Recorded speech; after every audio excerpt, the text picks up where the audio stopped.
Alhamdulillah, Allahumma salli ala Sayyidina Muhammad ibni Abdillah wa ala alihi wa sahbihi wa man da'a bi da'watihi wa istanna bi sunnatihi ila yaumi liqa'i rabbih wa ba'd. Yang sama-sama kita hormati guru-guru kita, ustaz kita, sahibul fadilah al-mukarram al-ustaz Luqmanul Hakim, Ustaz Haruna Hashim, Ustaz Hendrianto, para asatis yang tak dapat saya sebutkan, hadirin hadirat jamaah fardu subuh, insyaallah kita semuanya dimuliakan Allah Subhanahu wa taala. Amin ya rabbal alamin. Subuh yang penuh berkah ini kita ngaji, saya diminta untuk menjelaskan tentang Yahudi, Bani Israel dan Palestina. Referensi yang dipakai waktu saya kuliah dulu di Fakultas Usuluddin Universitas Al-Azhar Mesir, ada satu mata kuliah, judul mata kuliahnya Tayyarat Fikriyah Mu'asirah, aliran pemikiran kontemporer. Jadi setiap tahun itu berganti. Kadang tahun ini dibahas tentang Ahmadiyah, tahun ini kadang dibahas tentang, kebetulan pas tahun saya yang dibahas adalah tentang Zionis. Nama dosennya Profesor Dr. Syekh Fardullah. Lalu kemudian setelah pulang ke Indonesia, saya ada menerjemah satu buku judulnya Tarikh Al-Yahud, Sejarah Agama Yahudi. Bisa dicari di internet, di Google, Sejarah Agama Yahudi UAS. Nanti kelihatan sampulnya, ditulis oleh Dr. Muhammad Khalifah. Di samping bacaan-bacaan yang lain. Itulah referensi saya yang saya baca pada subuh ini. Mudah-mudahan bermanfaat buat kita dan jadi amal jariah buat penulisnya insyaallah. Amin ya rabbal alamin. Nabi Muhammad SAW, anak Abdullah, anak Abdul Muthalib, anak Hashim, anak Abdi Manaf, anak Qusay. Yang disebutkan Nabi sampai kepada datuknya yang paling atas, Adnan. Dari Adnan ini disebutkan lagi ahli sirah dan tarikh sampai kepada Sayyidina Ismail, anak kandung Nabi Ibrahim alaihissalam, dari ibu bernama Hajar. Ternyata Nabi Ibrahim ini punya istri satu lagi namanya Sarah. Sarah ini punya anak namanya Ishak. Itulah mengapa tadi waktu kita sholat subuh yang kita baca tuh dua nabi. Sallaita ala Ibrahim, Allahumma salli ala Sayyidina Muhammad wa ala ali Sayyidina Muhammad kama sallaita ala Ibrahim wa ala ali Ibrahim. Allahumma barik ala Sayyidina Muhammad wa ala ali Sayyidina Muhammad kama barakta ala Sayyidina Ibrahim wa ala ali Sayyidina Ibrahim. Karena tiga nabi-nabi ini, Nabi Muhammad, Nabi Musa, Nabi Isa, nanti bertemu pada titik yang terdekat adalah Nabi Ibrahim alaihissalam. Nabi Ibrahim punya dua cabang. Cabang pertama Ismail turun ke bawah, itulah dia Muhammad sallallahu alaihi wasallam. Yang jalur Nabi Ishak, Ishak punya anak namanya Yakub. Yakub ini punya dua nama. Nama yang pertama Nabi Yakub, nama lainnya adalah Israel. Jadi anak cucu Nabi Yakub disebut dengan Bani Israel. Saya Abdul Somad, anak cucu saya itu disebut dengan Bani Abdul Somad. Aku lah Bani Israel. Jadi gara-gara namanya. Bani artinya anak-anak. Ya Bani, wahai anak-anak. Ya Bani Adam, berarti anak cucu Adam. Ini anak cucu Adam semua kan? Kalau ada yang tak mengaku berarti anak cucu monyet, kata Charles Darwin, bukan kata saya. Bani Israel, jadi maksudnya adalah anak cucu Israel. Isra artinya hamba, El Tuhan, Israel hamba Tuhan. Bahasa Arabnya Abdullah. Jadi Pak Ustaz, boleh saya kasih nama anak saya Israel? Boleh, riwayat hadis ada namanya Israel. Ulama Ustaz, tapi sekarang jangan, sedang genting ini. Takutnya tak semua orang ngaji, tak semua orang tahu. Nah, ini tentang Israel. Nama lain dari Nabi Yakub. Nabi Yakub punya anak yang paling ganteng, namanya Nabi Yusuf. Nabi Yusuf ini punya saudara-saudara. Salah satu nama saudara Nabi Yusuf ini namanya Imran. Imran ini punya anak cucu, cicit ke bawah. Ada dua yang jadi nabi. Satu namanya Nabi Musa, satu namanya Nabi Harun. Nabi Harun ini punya cucu ke bawah, dua jadi nabi, Ilyasa. Kalau saya tanya, tak usah stres, tak usah cemas, karena pertanyaan nanti saya tanya itu saya jawab sendiri. Diam aja lah, ngangguk-ngangguk aja. Nabi Ibrahim punya anak Nabi Ishak. Nabi Ishak punya anak Nabi Yakub. Nabi Yakub itu namanya dua. Satu Yakub, satu lagi Israel. Bani Israel berarti anak cucu Nabi Yakub. Nabi Yakub ini punya anak Nabi Yusuf. Nabi Yusuf ini punya saudara-saudara. Salah satu saudara Nabi Yusuf ini namanya Imran. Imran ini punya anak cucu, itulah dia Nabi Musa dan Nabi Harun. Nabi Harun ini punya keturunan, itulah dia Ilyas dan Ilyasa. Nabi Yusuf ini punya saudara. Salah satu saudara Nabi Yusuf itu namanya Bunyamin. Bunyamin ini, itu makanya mereka pakai nama ini Bunyamin Netanyahu. Bunyamin itu punya anak cucu, ada juga yang jadi nabi, namanya Nabi Yunus. Lalu kemudian saudara Nabi Yusuf ini salah satunya namanya Yahuda atau disebut juga Yahuza. Cucu cicit dari Yahuza ini itu disebut dengan Yahudi. Di antara keturunannya Yahuza ini adalah Daud. Daud punya anak namanya Sulaiman. Jadi di antara cucu cicit ini yang paling besar jadi raja namanya Daud. Dalam referensi barat disebut dengan King David. King David artinya Nabi Daud. Punya anak, itulah dia King Solomon. Itulah dia Nabi Sulaiman. Bahkan ada penulis Indonesia katanya kerajaan Nabi Sulaiman ini sampai ke Yogyakarta. Itulah Sleman. Cucu cicit keturunan Nabi Sulaiman ini turun ke bawah, itulah dia Zakaria. Zakaria punya anak namanya Yahya. Zakaria ini punya istri, istrinya ini punya saudara perempuan namanya Hannah. Hannah ini punya suami namanya Imran. Imran ini istrinya Hannah, suaminya Imran punya anak perempuan namanya Maryam. Maryam punya anak laki-laki namanya Isa. Maka disebut surat itu dengan surat Ali Imran. Imran punya istri Hannah, punya anak Maryam, Maryam punya anak Isa. Makanya nabi-nabi dari jalur Ishak ini nabi. Dari jalur ini yang nabi cuma satu, Muhammad sallallahu alaihi wasallam. Jadi kalau ada orang semoga Allah melaknat Bani Israel, habislah nabi-nabi itu kena laknat. Makanya hati-hati. Semoga Allah melaknat Israel. Israel mana yang kau maksud bro? Kalau Israel Yakub bengkak muncul kau nanti.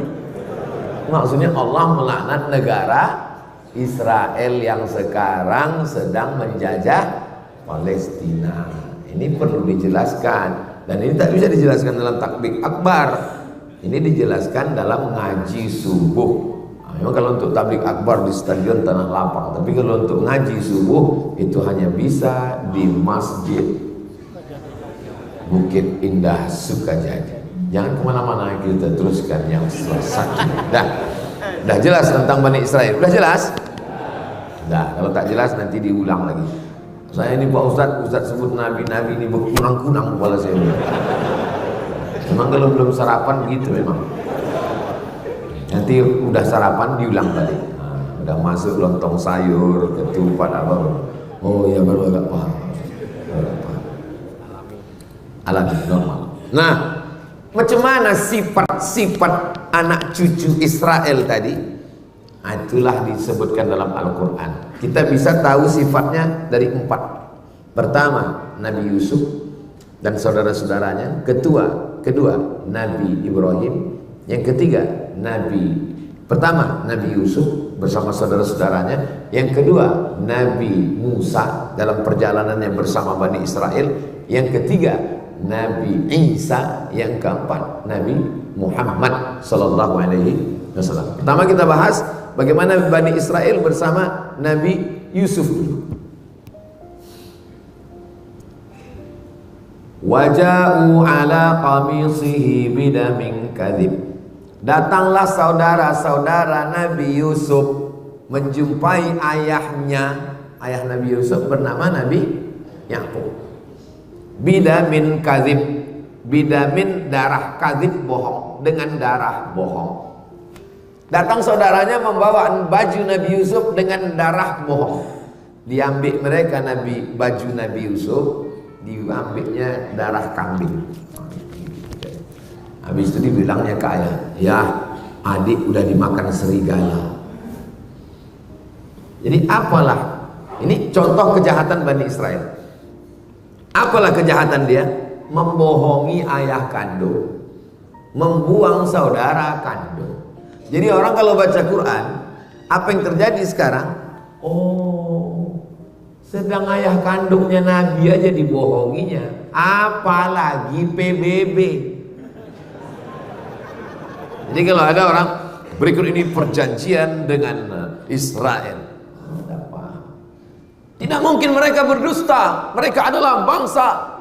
Baca Quran, ayah kandungnya aja Nabi Yakub dibohonginya, apalagi lah perjanjian, bodoh.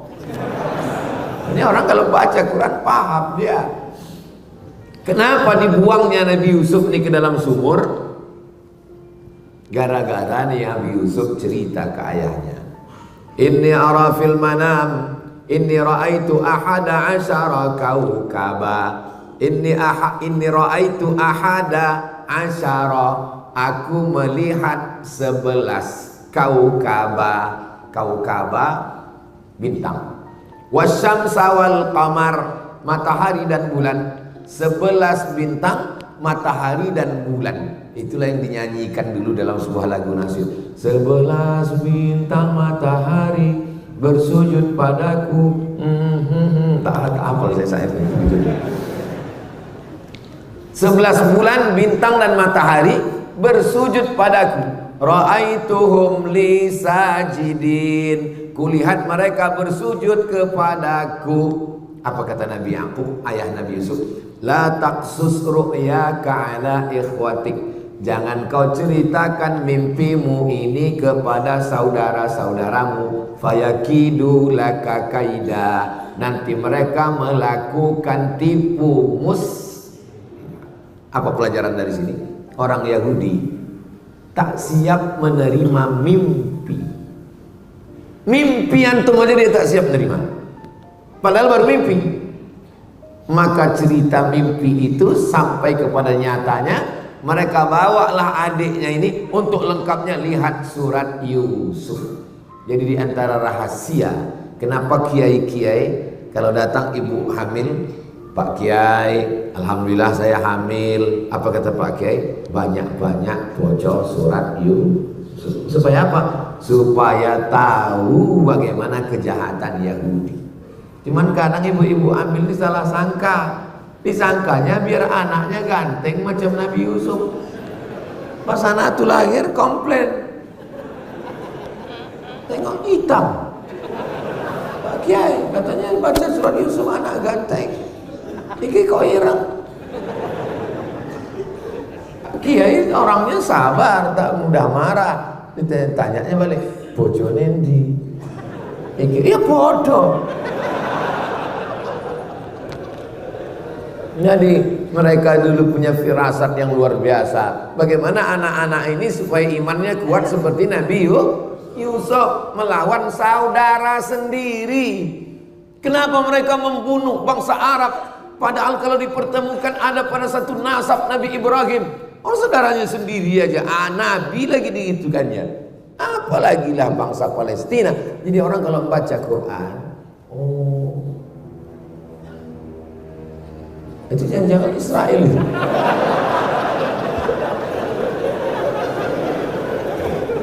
Orang kalau baca Quran itu dia paham.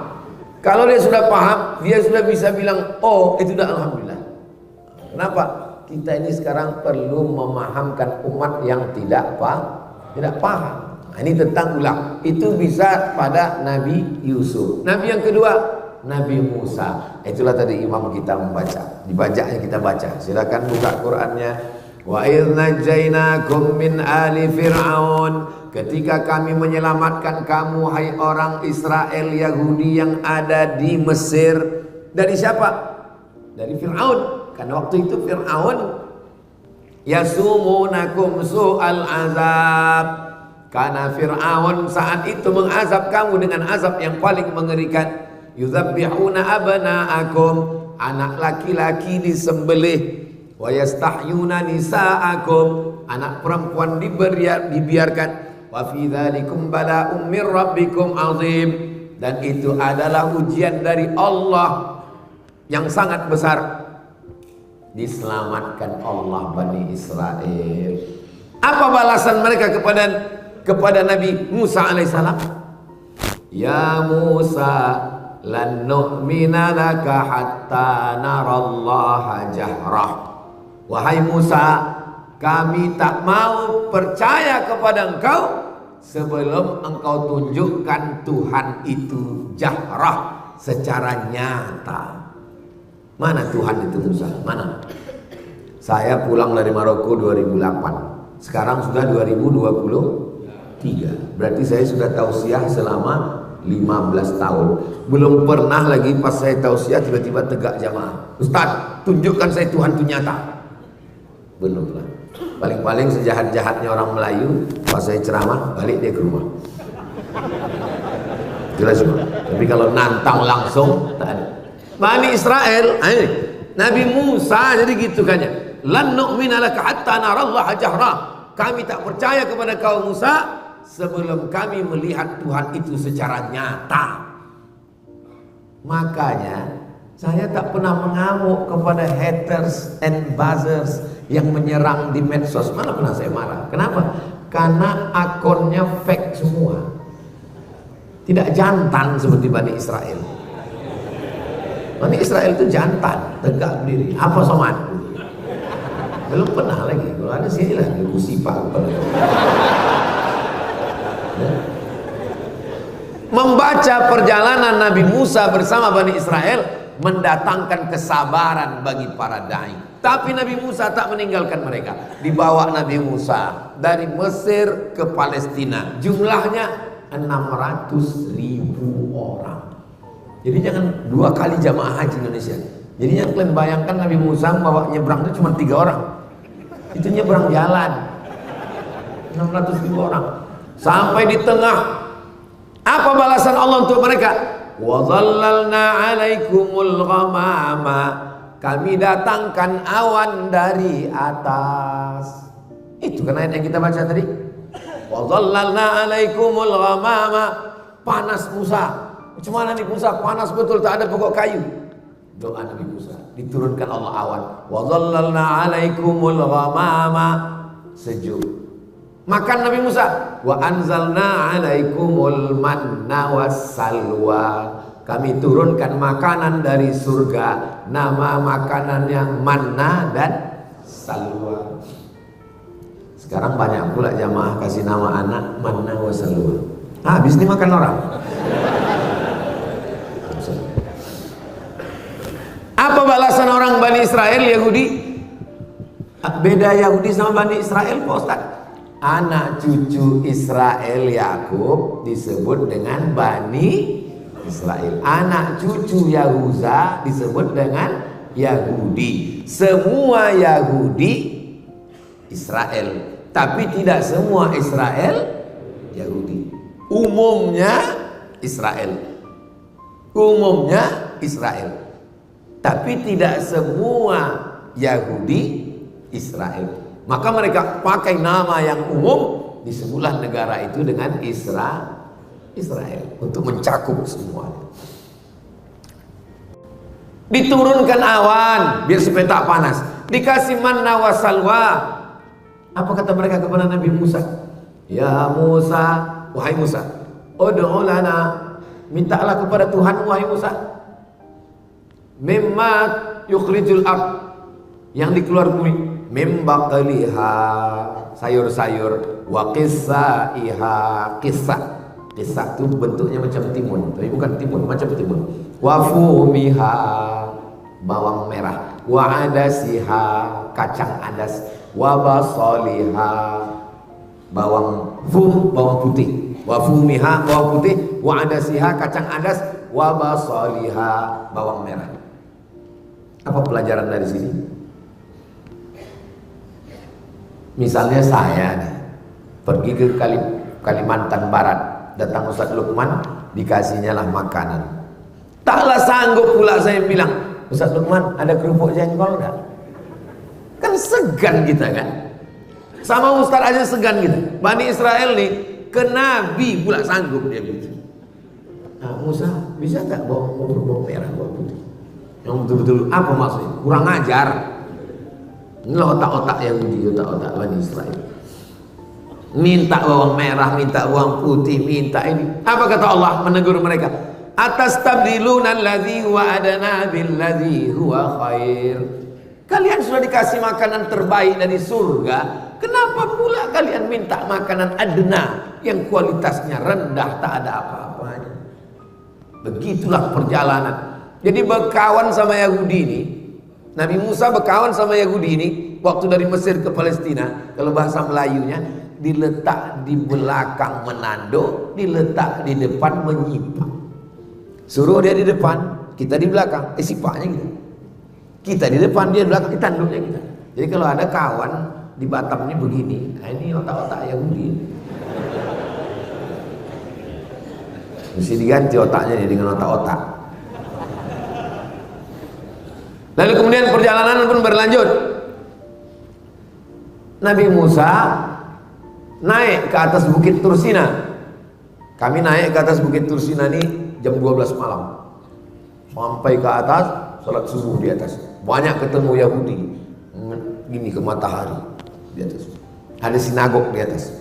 Panjang umur sehat badan, nanti kita pergi ke Mesir, naik ke bukit Tursina di atas. Ongkos tanggung masing-masing. Apa yang dilakukan mereka? Mereka buat di bawah bukit Tursina itu patung lembu Samiri. Yang ditugaskan Nabi Musa di bawah Nabi Harun. Harun, aku mau naik ke atas, kau jaga di bawah ya. Turun ke bawah, terkejut Nabi Musa. Ittikhadhikumul ijla, kamu sudah menjadikan patung lembu, kamu sembah patung lembu. Fatubu ila barikum, bertobatlah kalian kepada Allah. Faqtulu anfusakum, bunuhlah diri kamu. Fataba alaikum, Allah menerima taubat kamu. Nabi Musa menarik jenggot Nabi Harun. Kenapa kau biarkan mereka menyembah patung anak lembu ini, wahai Harun? Apa kata Nabi Harun? Ya bena umma, wahai anak emakku. Ya bena umma, wahai anak emakku. Innal qauma stad'afuni, mereka menekan aku, wa kadu yaqtulunani, mereka hampir membunuh aku. Nabi Harun mau dibunuh, Nabi Musa ke atas sebentar mereka lawan, dibuatkan pula patung anak lembu. Kalau bahasa kitanya dari sifat-sifat tadi apa? Satu kata, degil. Lalu kemudian perjalanan dilanjutkan. Nabi Musa tidak meninggalkan mereka, tetap melanjutkan perjalanan. Sampai di tengah perjalanan nampak kaum paganisme, penyembah berhala. Apa kata Nabi Musa? Itu tengok penyembah berhala. Menengok penyembah berhala itu apa kata Bani Israel? Ya Musa ij'al lana ilahan kama lahum alihah. Wahai Musa, buatkan kami Tuhan sebagaimana Tuhan mereka. Yang membaca Quran, untung tak saya banting Quran, na'udzubillah, saking geramnya tengok. Dimintanya buatkan kami patung Tuhan macam mereka, sebagaimana mereka punya Tuhan, buatkan kami Tuhan. Nabi Musa punya kesabaran yang luar biasa, tapi malang tak dapat ditolak. Nabi Musa tidak sampai ke Palestina, meninggal di gurun Sahara. Yang menyampaikan, membawa ke sana murid Nabi Isa namanya Yusha bin Nun. yang dikenal nama Yusha, bahasa Arabnya Yusha, Joshua, tulisan Inggrisnya. Bani Israel dengan Nabi Yusuf sudah, Bani Israel dengan Nabi Musa sudah. Sekarang bagaimana dengan perlakuan mereka kepada Nabi Isa?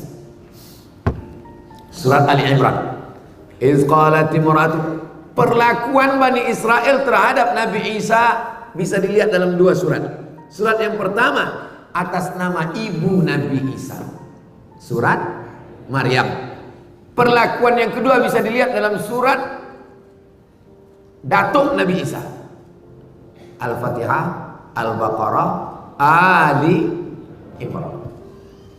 Idz qalat imra'atu Imran, ingatlah ketika istri Imran berkata, Rabbi inni nazartu laka ma fi batni, aku bernazar anak yang ada dalam perutku ini kalau lahir nanti akan aku jadikan dia muharrara. Arti muharrara, penjaga Baitul Maqdis. Ya Allah, kalau lahir anakku nanti aku jadikan dia penjaga Baitul Maqdis. Falamma wada'atha qalat rabbi inni wada'tuha unsa. Ketika anak itu lahir, ternyata anaknya unsa. Unsa, perempuan. Penjaga Baitul Maqdis mesti laki-laki, tak bisa perempuan. Wa inni samaituha Maryam, maka anak ini aku kasih nama Maryam. Wa inni u'idzuha bika wa dzurriyyataha minasyaitonir rajim, jagalah anak ini dan keturunannya dari godaan setan.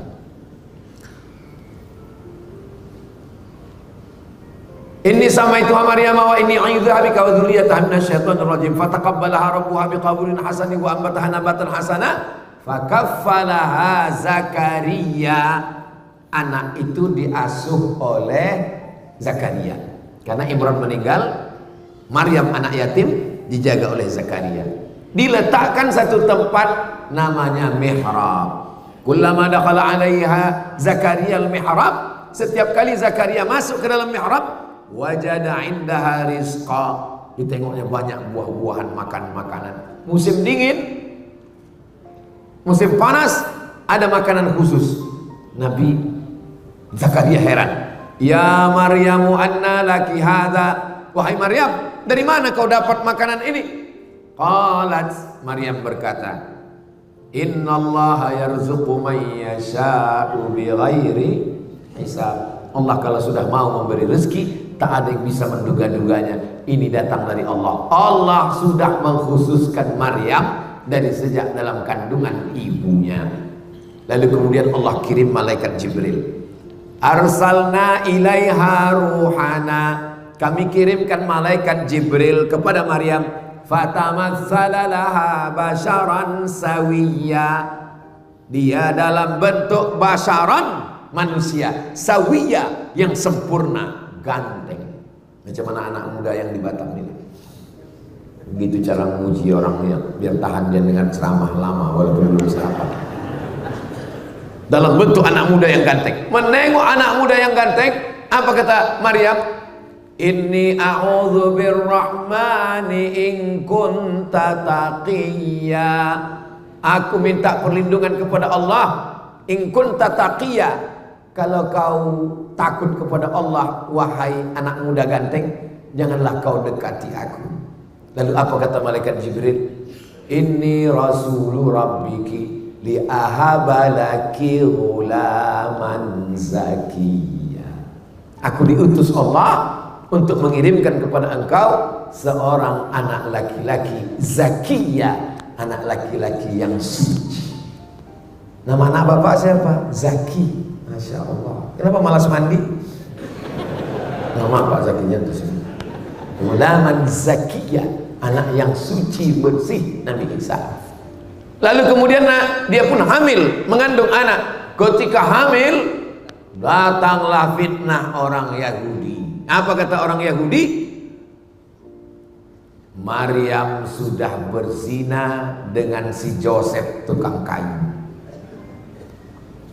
Orang Yahudi menuduh Maryam berzina, berarti Nabi Isa anak zina. Siapa yang membersihkan tuduhan itu dalam sejarah? Islam.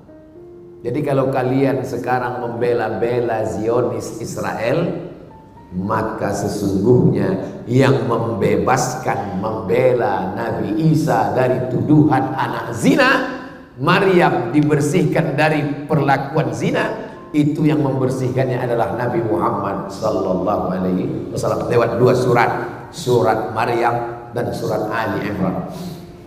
Seandainya Quran itu buatan Nabi Muhammad, pasti dibuatnya surat Fatimah, surat Aminah, surat Khadijah, surat Aisyah, surat Abdul Muttalib.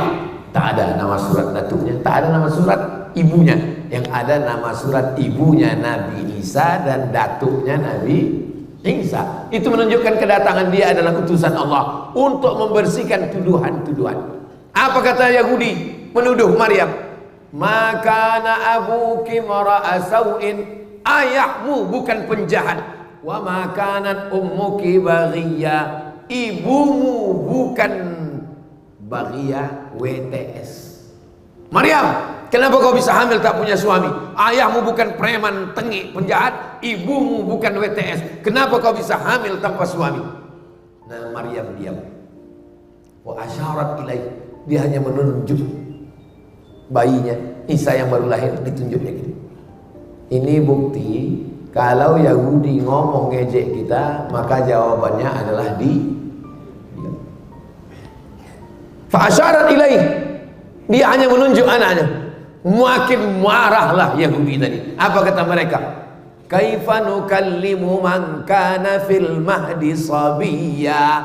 Bagaimana kami mau bicara dengan anak bayi yang belum bisa bicara, wahai Maryam? Maryam diam. Akhirnya mereka pun kembali meninggalkan Maryam dalam keadaan baru saja melahirkan anak. Bagaimana cara Allah menyelamatkan Maryam dan anaknya? Wa huzzi ilaiki bi jiz'in nakhlati. Wahai Maryam, goncangkan pundakmu ke pangkal pokok kurma, tusaqit alaiki rutaban janiyya, akan gugur buah kurma. Itulah maka anak kecil yang baru lahir dikasih kurma. Ustaz Somad, ini ada kurma, tolong kunyahkan anak saya, namanya Tahnik. Saya kunyah. Mana anaknya? Tengok, udah taman SD.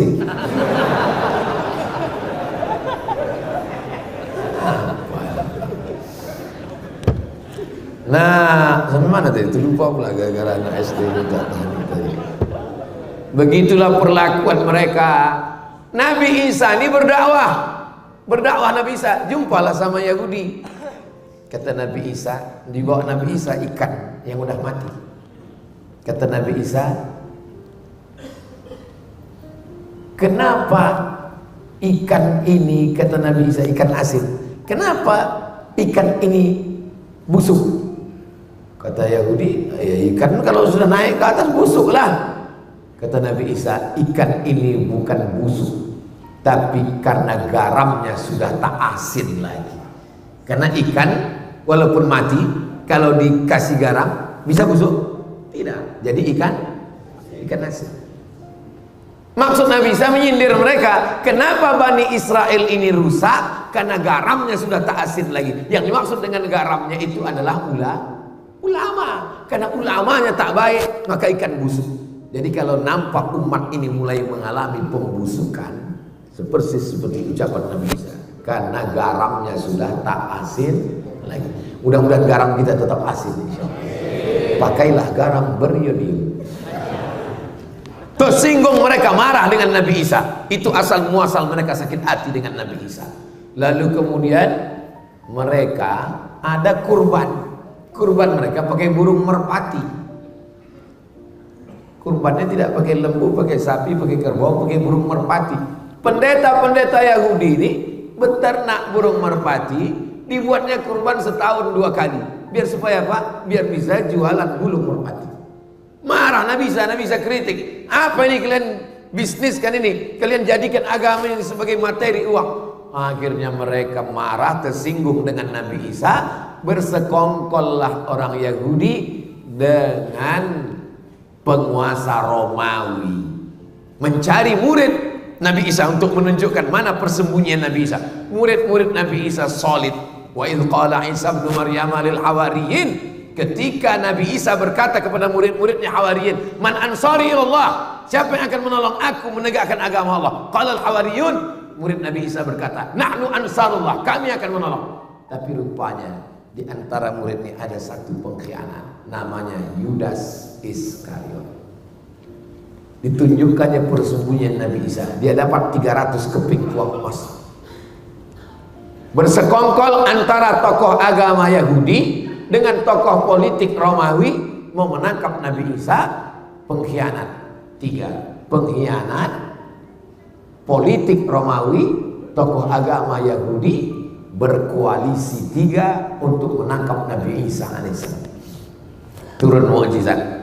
Wa ma qataluhu, mereka tak berhasil membunuh Nabi Isa. Wa ma salabuhu, mereka tak berhasil menyalib Nabi Isa.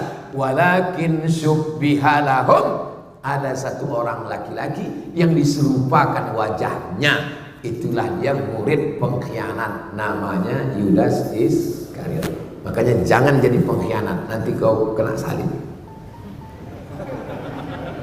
Lalu di mana Nabi Isa? Barrafa'ahullah, dia diangkat oleh Allah Subhanahu wa taala. Menurut Ahlus Sunnah wal Jamaah, sebelum hari kiamat dia akan turun sekali lagi, bukan membawa agama yang baru, tapi mengikut syariat Nabi Muhammad sallallahu alaihi wasallam. Maka di antara tanda-tanda kiamat kubra adalah turunnya Nabi Isa, turunnya Al-Mahdi, turunnya Nabi Isa, turunnya Dajjal. Maka itu semua adalah di antara tanda kiamat kubra.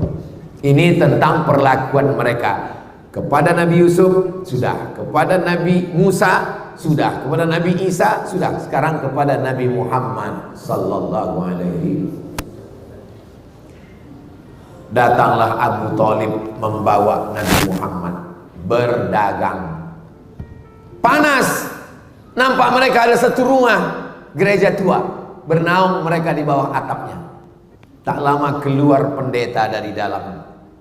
Nama pendeta itu Bahira. Bahira tak pernah keluar. Makanan dikirim, pakaiannya dicucikan orang, karena dia di dalam tempat ibadah saja. Tapi hari itu dia keluar, ditengoknya. Dia bertanya ke Abu Thalib, "Man hadza?" Siapa ini? Apa itu? Habis waktu. "Man hadza?" Siapa ini? Kata Abu Thalib, "Ibni." Ini anakku. Kata Bahira, kalau betul kitab yang kubaca, anak ini anak yatim. Ayahnya sudah meninggal ketika dia dalam perut ibunya 2 bulan. Tersenyum Abu Thalib, ini memang bukan anakku, ini anak saudara. Dan kita memang biasa. Saya bawa ponakan saya, ditanya orang, ini anak Ustaz? Iya, anak saya. Apakah saya bohong? Tidak, karena keponakan itu sudah macam anak. Abu Thalib terkejut. Dari mana kau tahu ini bukan anakku? Karena dalam kitab suci kami disebutkan bahwa Nabi akhir zaman, anak yatim, ayahnya sudah meninggal ketika dia 2 bulan dalam perut ibunya. Dan ada 2 tanda lagi. Ku tengok dari tadi ada awan yang menaungi dia sehingga dia tak kepanasan, dan kulihat pokok kayu dan batu bersimpuh sujud kepadanya. Jangan bawa dia ke Syam, karena di sana banyak Yahudi. Aku khawatir mereka akan membunuh dia nanti.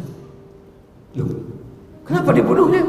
Karena Nabi terakhir yang mereka tunggu-tunggu itu, menurut mereka dari keturunan Ishak. Ternyata ini dari keturunan jelas. Falamma ja'ahum ma arafu kafaru bih. Ketika sudah datang Nabi yang mereka kenal, mereka justru ingkar kepadanya. Kenapa mereka ingkar padahal mereka sudah kenal? Karena mereka menyangka yang datang itu keturunan Ibrahim dari jalur Ishak. Ternyata yang datang itu dari jalur keturunan Berbahagialah orang Indonesia yang tidak pernah mensyaratkan nabinya mesti keturunan orang Melayu. Ketika Nabi datang, tak ada satupun orang Melayu mensyaratkan Nabi mesti pakai tanja. Tak ada orang Batak yang minta supaya Nabi itu, seandainya mereka di Sumatera Utara, Saya tak mau beriman kepada Nabi Muhammad karena dia orang Arab. Saya mau Nabi itu pakai marga Muhammad Nasution, Muhammad Siregar. Semuanya bersyahadat asyhadu an la ilaha illallah wa asyhadu anna Muhammadan Rasulullah. Yahudi tak mau menerima. Walaupun ada beberapa yang menerima di Madinah. Ada namanya Husain. Ditengoknya Nabi Muhammad bersyahadat dia. Yahudi pertama yang bersyahadat ketika Nabi sampai ke Madinah namanya Husain. Dirubah Nabi namanya Abdullah bin Salam. Ada seorang anak gadis namanya Sofia. Siapa nama anak kamu? Sofia. Sofia artinya bening. Anak kau siapa namanya? Sofia. Tengok buku. Mohon maaf Sofia itu semua. Mimpi Sofia ini suatu malam. Dia Yahudi. Sofia ini Yahudi. Yahudi Madinah.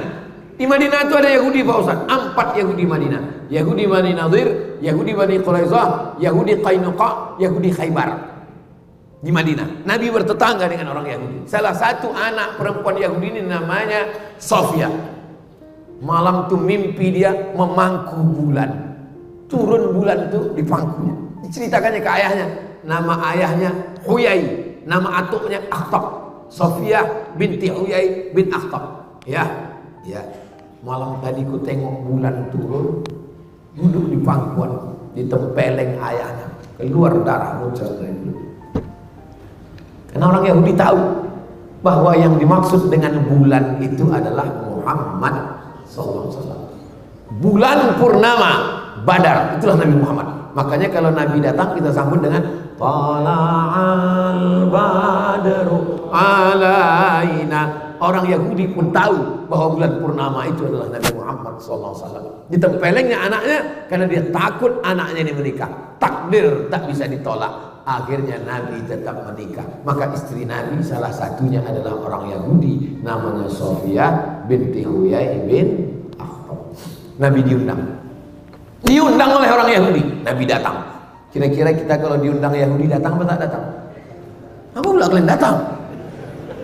Nabi datang karena statusnya waktu itu dia berkuasa, dia kuat. Tapi kalau kita lemah datang, berarti kita mengakui kekuatan mereka. Ini hati-hati, jangan berdalil dengan perbuatan Nabi. Tengok dulu konteksnya. Datang Nabi ke Khaybar. Ditanya mereka, apa makanan kesukaan? Kata Nabi, kesukaan saya kaki kambing bagian depan.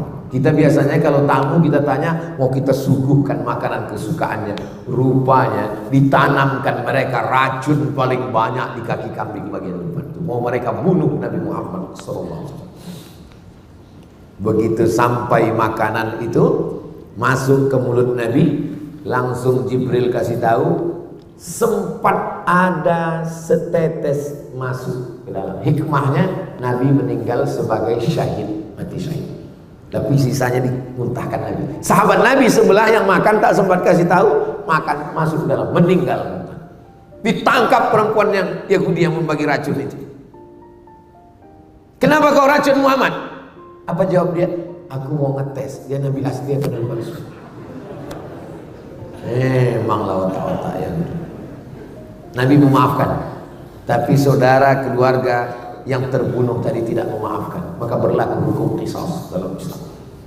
Yahudi pengkhianat, mereka mengkhianati perjanjian, berkoalisi dengan orang kafir Makkah untuk memerangi Nabi. 3 yang berkoalisi. Pertama orang munafik, yang kedua orang Yahudi, yang ketiga orang musyrik Makkah. Padahal sudah ada perjanjian piagam Madinah supaya kita sama-sama jaga Madinah ya. Ya, berkoalisi dengan orang Makkah menyerang Nabi. Perang koalisi itu disebut dengan perang Ahzab. Perang Ahzab. Strateginya gali parit. Yang punya strategi namanya Salman Al-Farisi. Kata Salman, kita gali parit. Maka perang itu disebut dengan perang parit, perang Khandaq, supaya kuda tak bisa melompati parit. Disebut dengan perang Ahzab karena perang koalisi partai-partai, partai musyrik, partai munafik, partai Yahudi untuk menyerang Nabi Muhammad SAW. Akhirnya mereka terusir dari kota Al-Madinah Al-Munawwarah. Makanya ketika presiden pertama Israel berdiri, apa kata dia? Ditariknya nafasnya.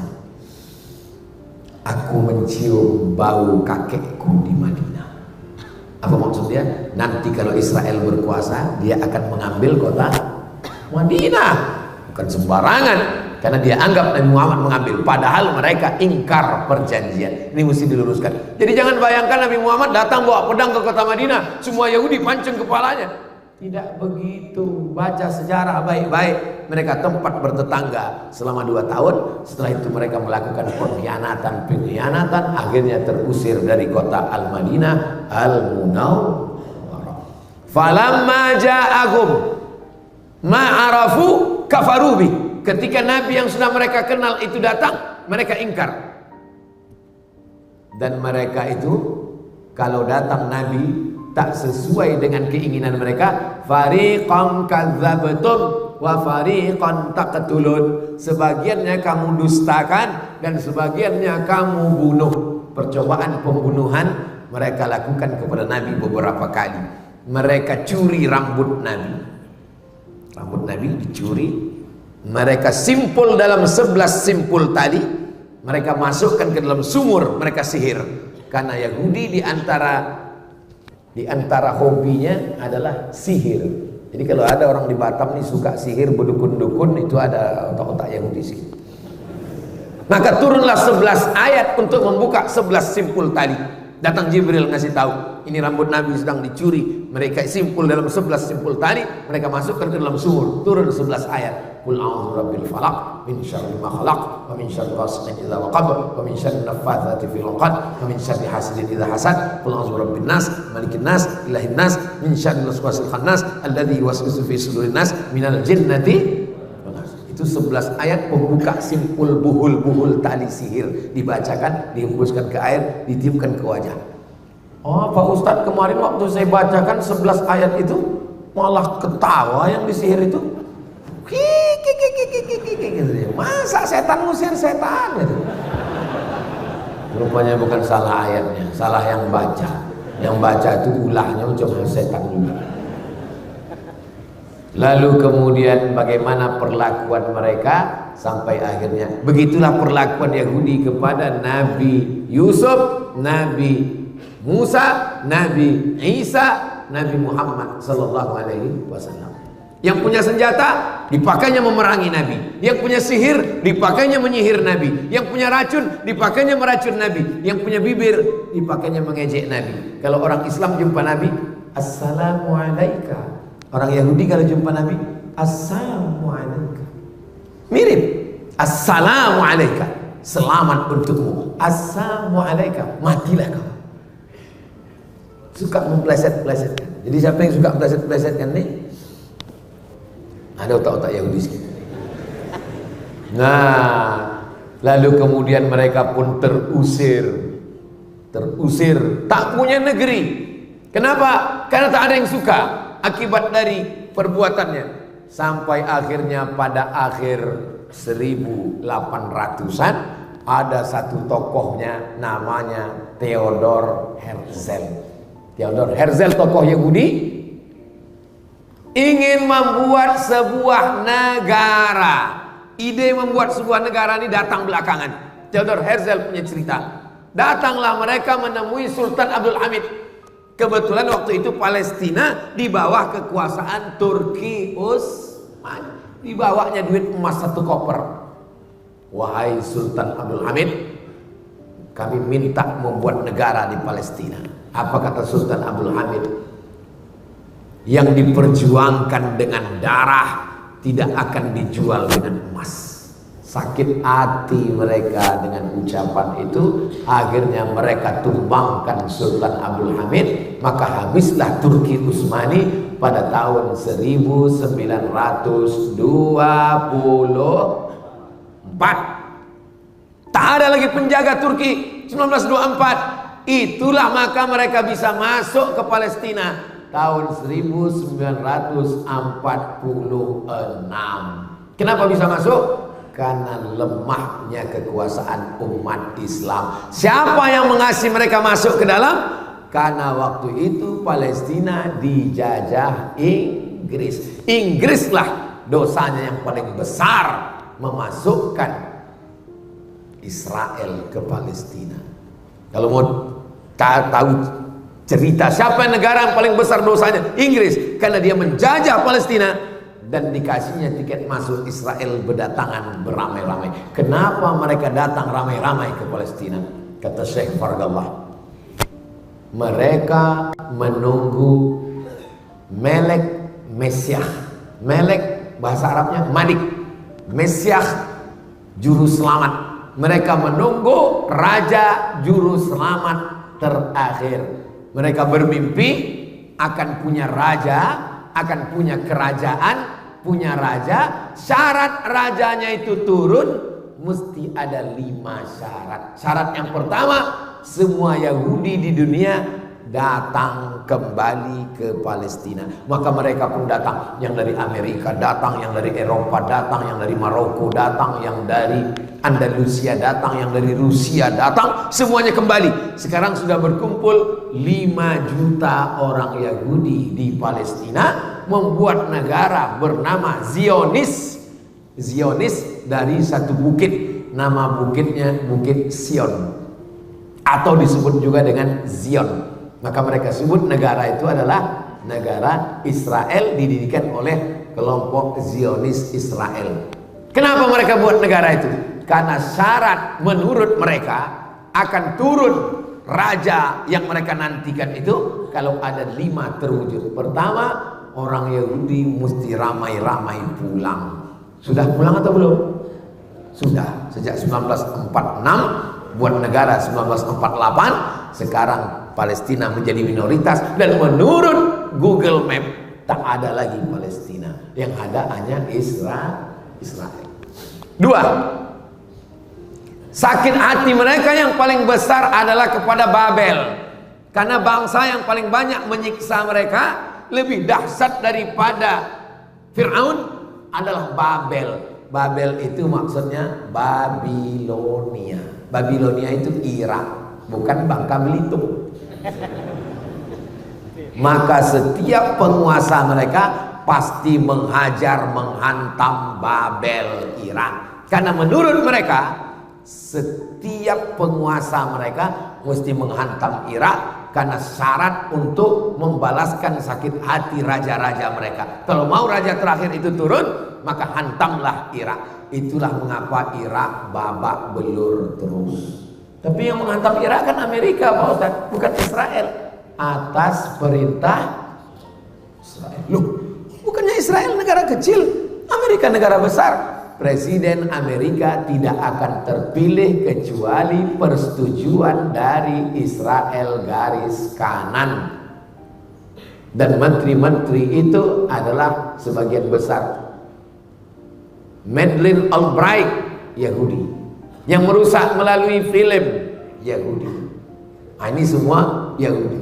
Lalu kemudian yang paling kaya, orang-orang kayanya, Yahudi. Tapi kita tak bisa salahkan orang kaya. Ya, dia kaya, salah kita lah, kenapa pakai miskin, susah. Salah ini Jepang menjajah kita. Jepang salah, tapi kita lebih salah. Kenapa kita mau miskin, susah, mau dijajah? Nah, jadi kita mesti bangkitkan semangat. Yang pertama, syarat rajanya turun, Yahudi mesti balik ke Palestina. Syarat yang kedua, Irak mesti dibantai. Maka Irak itu babak belur terus sampai serangan yang terakhir. Sampai hari ini Irak lemah. Yang kedua, jadi kata dia, rajanya itu di atas, Mesiah yang dia sebut itu raja di atas, mau turun ke bawah kalau ditengoknya bawah itu hijau. Ya mau ditengok hijau. Itulah maka mereka menggerakkan penghijauan, menanam tanaman sebanyak-banyaknya, dan tanaman yang ditanam itu adalah Syajaratul Gharqad.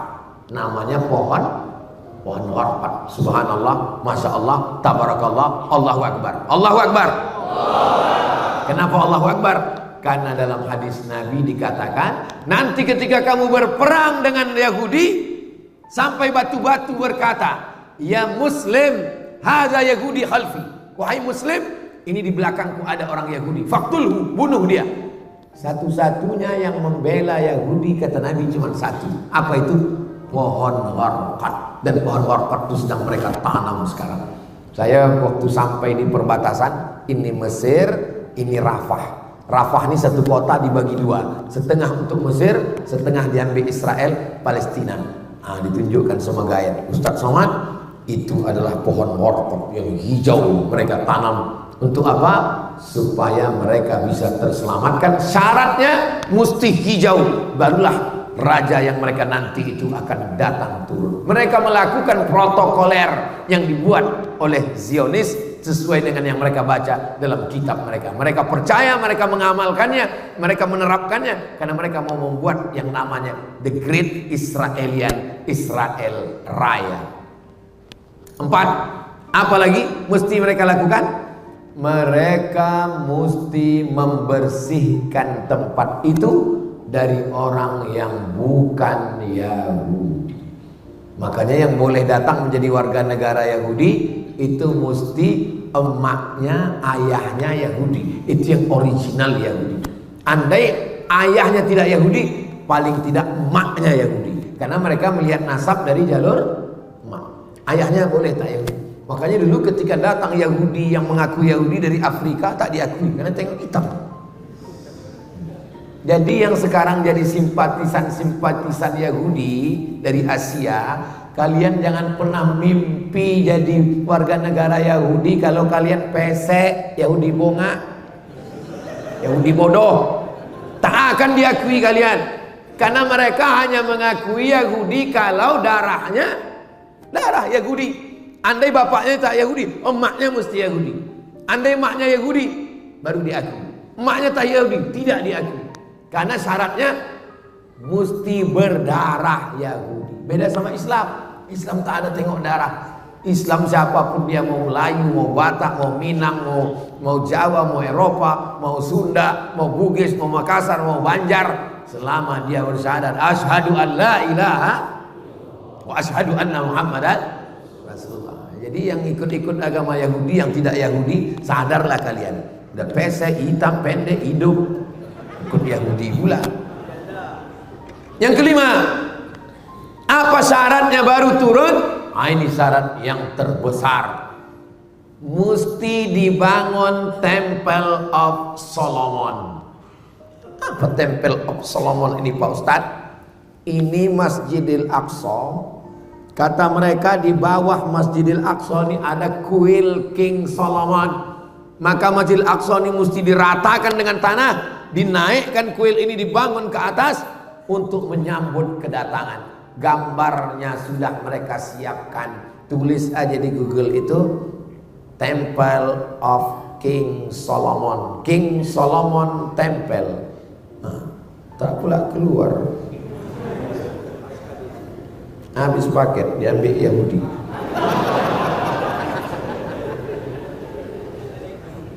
Habis itu pilih image. Itu dia bentuknya. Dan disiapkan mereka. Architectural model of the Temple of King Solomon akan dibangun di atas Masjidil Aqsa. Maka keliling Masjidil Aqsa itu sudah digali mereka terowongan sampai pada masanya nanti bom hancur, barulah mereka bangun tegak. Lalu pun mereka menantikan, wahai turunlah. Mereka tak turun karena memang tidak ada. Mereka membangun negara mereka berdasarkan mitos.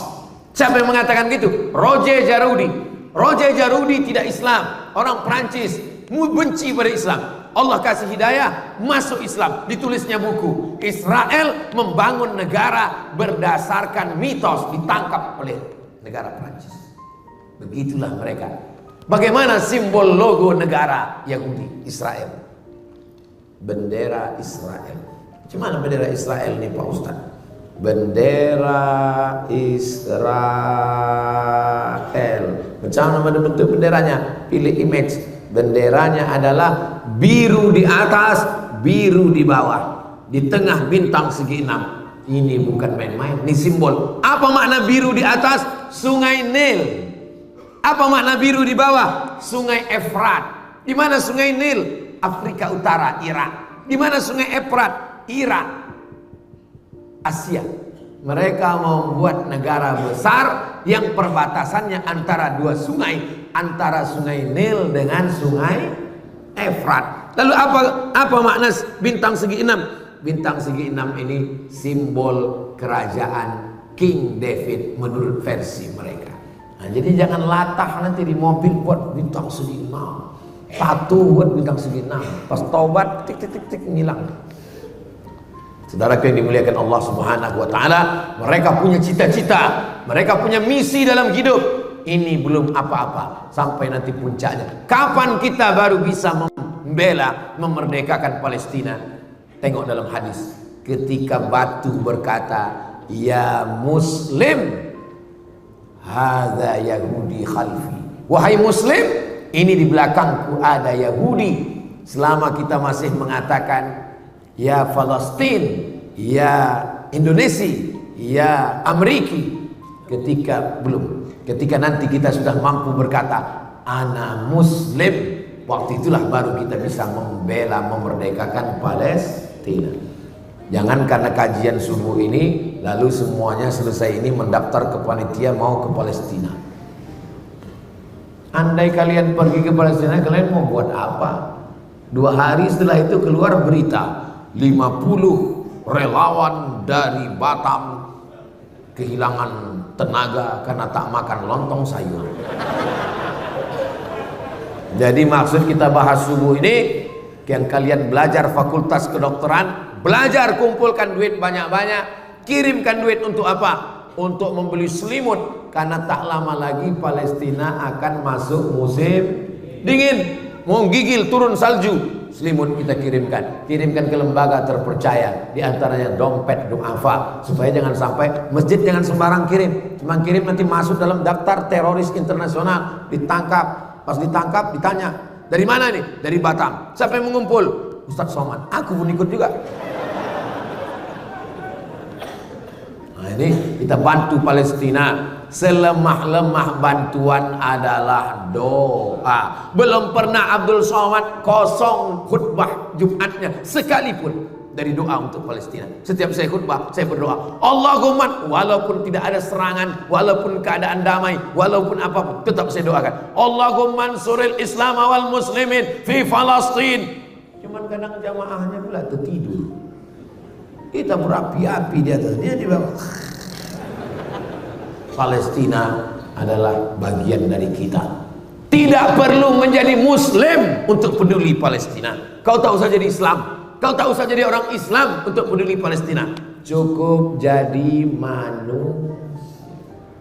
manusia aja udah cukup membela Palestina. Karena masalah Palestina adalah masalah kemanusiaan. Gereja dia bantai, meninggal saudara-saudara kita Kristen Ortodok yang ada di Palestina. Maka ini semua adalah tanggung jawab kita, apalagi sebagai bangsa Indonesia. Karena di pembukaan Undang-Undang Dasar 1945, kemerdekaan adalah hak segala bangsa. Penjajahan di atas dunia harus dihapuskan karena tidak sesuai dengan pri kemanusiaan dan pri keadilan. Saya bangga karena anak-anak muda masih hafal lagi preambul pembukaan Undang-Undang Dasar 45. Ustaz Somad kok tahu? Aku tukang bacanya tiap hari Senin di sekolah.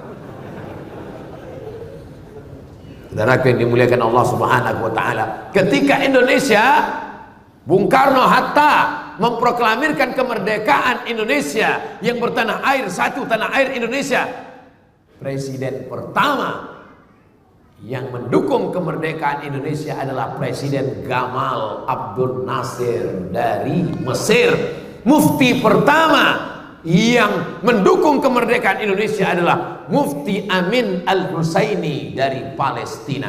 Negara pertama yang mengakui kita merdeka adalah Mesir dan Palestina. Sekarang apa yang kita lakukan untuk Palestina?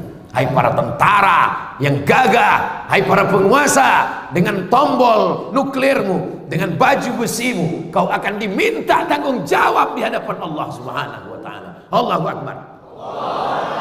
Salahuddin Al-Ayyubi, panglima perang, dia nanti kalau berhadapan dengan Allah, hai Salahuddin, kau tentara, apa yang kau lakukan? Salahuddin gagah menjawab, aku dengan baju besiku sudah memerdekakan Palestina. Sekarang yang gagah-gagah, yang jenderal-jenderal, siap-siap kalian diminta tanggung jawab di hadapan Allah Subhanahu wa taala. Saya kalau ditanya, Abdul Somad, aku tak tentara. Jangankan mobil tank, jangankan pistol besi, pistol air pun ada hidup lagi. Tapi aku punya suara. Aku sudah menyuarakan. Tentara-tentara, penguasa-penguasa yang nanti diminta tanggung jawab di hadapan Allah. Kenapa kalian tidak mengirimkan pasukan ke Palestina? Mereka menjawab, karena Ustadz tidak pernah menceramahkan. Aku ditanya, Abdul Somad sudah menceramahkan di Batam. Apakah kalian bersaksi semuanya?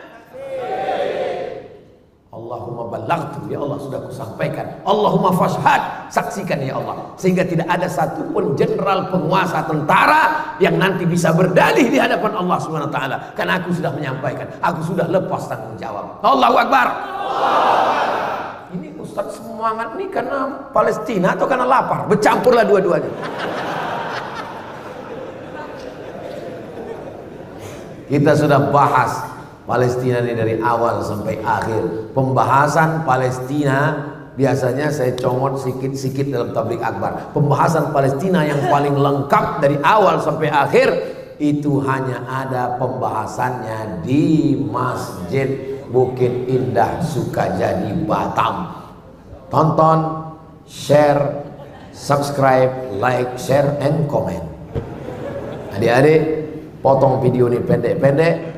Ketika saya cerita tentang mereka akan menghancurkan Masjidil Aqsa dan mereka akan mengembalikan Temple of King Solomon. Kalian pondong petek satu menit, nah, baru kalian tampilkan ceramahnya, baru kalian tampilkan inilah dia Temple of King Solomon. Baru kalian gua ajari pula, kalian pandai lah kalian buat begitu kan? Pandai lagi kan? Share, bagikan.